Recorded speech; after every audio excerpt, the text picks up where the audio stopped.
where to meet angel investors and how to pitch them. Hello, I'm Murray Newlands and welcome to my channel. In this video we're going to be looking at how you can raise money. So you have a startup idea and you want to raise money for it. Well, think about where investors go. So I live in Silicon Valley and I see a lot of people come here to raise money. Well, why is that? Because there are more angel investors here than anywhere else in the world. So one thing I would suggest is if you want to raise money, go to where investors are. If you have to make a trip to Silicon Valley, do it. Alternatively, look at where investors are going to go locally.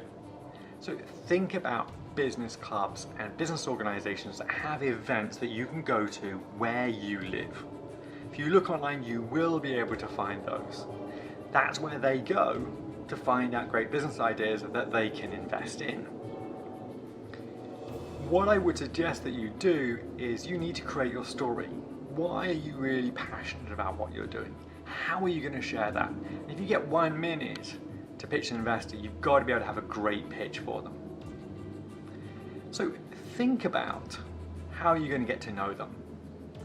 Would you give some money to someone you'd never met before? No. So what I always suggest to people is go along to those events where you think you might find investors. Get to know people over time. Tell them about your project, even if it's too early for you to be raising money.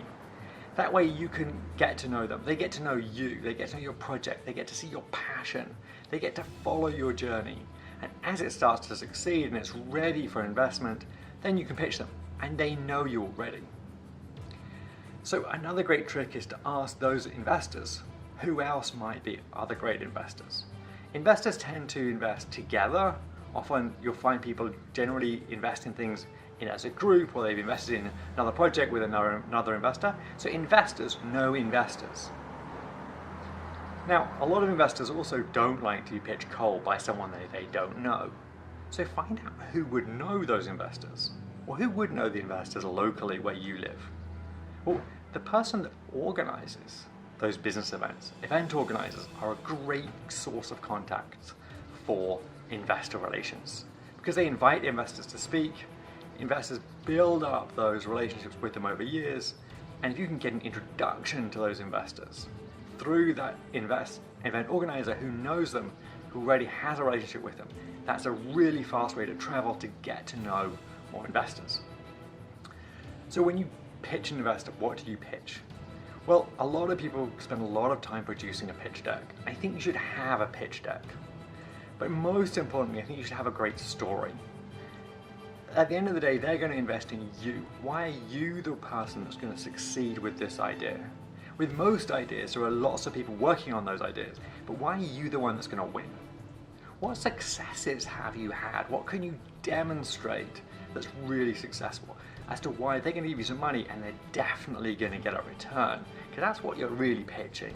You're pitching that if they don't give you this money, which they might lose entirely, then they're going to lose out on the next big thing. So why are you so successful? Have a pitch deck, but don't launch into opening that pitch deck. Have a conversation, have the facts and figures in your pitch deck. Be ready to give it if they want, but try and just build a conversation and tell them why you're going to succeed and your business is going to succeed. Good luck with your fundraising. I'm Murray Newlands. As always, thank you for watching. Please subscribe and I'll see you next time.